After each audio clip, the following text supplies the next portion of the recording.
চাচা, আজ আমার ঘরটা বড্ড ছোট হয়ে গেছে। তুমি কি আসবে আমার সাথে? আসসালামু আলাইকুম। ভয়েস অফ রিসালাত চ্যানেলটিতে আপনাদের স্বাগতম।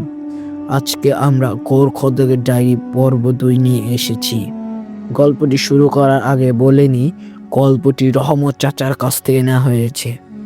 গত পর্বে আমরা দেখেছিলাম রহমত চাচা এক নতুন কবরের সামনে এক জোড়া উল্টো পায়ের ছাপ দেখতে পান, আর ঠিক তখনই অন্ধকারের ভেতর থেকে একটা হিমশীতল হাত তার কাঁধ স্পর্শ করে। এরপর কি হলো?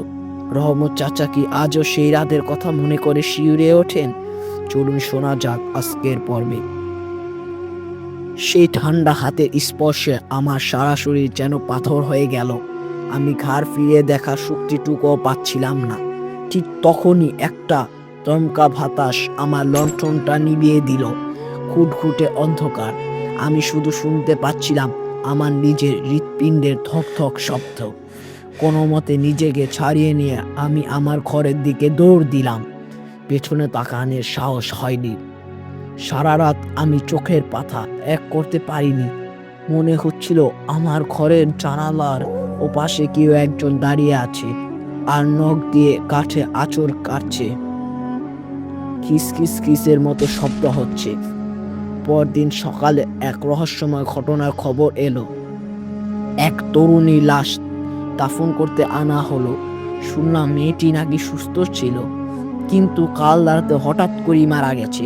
তার শরীরে কোথাও কোনো ক্ষত নেই, শুধু গলার নিচে 3টে কালচে আঙ্গুলের ছাপ। গ্রামের মানুষ কানাঘুষা করছিল, কিন্তু আমি জানতাম ওই আঙ্গুলের ছাপ সাধারণ কোনো মানুষের নয়। মেয়েটিকে দাফন করে যখন সন্ধ্যা নামলো, আমার বুকের ভেতরটা কেমন যেন কুকাইতে শুরু হলো। রাতে খেয়ে কেবল শুতে যাব এমন সময় আমার কুঁড়ে ঘরের দরজায় মৃদু করাঘাত হলো। আমি ভাবলাম গ্রামের কেউ কোনো বিপদে পড়েছে। দরজা খুলতেই আমার পায়ের নিচ থেকে মাটি সরে গেল। দরজার সামনে কেউ নেই, কিন্তু বারান্দার মেঝের ওপর পড়ে আছে এক টুকরো সাদা কাফনের কাপড়। কাপড়টা শুকনো নয়, বরং আঠালো কালচে এক ধরনের তরল মাখানো, আর সেই কাপড় থেকে ভেসে আসছিল পচা মাটি তীব্র দুর্গন্ধ। আমি যখন কাঁপা কাঁপা হাতে কাপড়টা সরাতে গেলাম, দেখলাম বারান্দার খুঁটির আড়ালে কেউ একজন দাঁড়িয়ে আছে। লম্বা কালো চুল, সাদা পোশাক, তার পা দুটো অন্ধকারে ঢাকা। আমি চিৎকার করে ডাকলাম, কে কে ওখানে?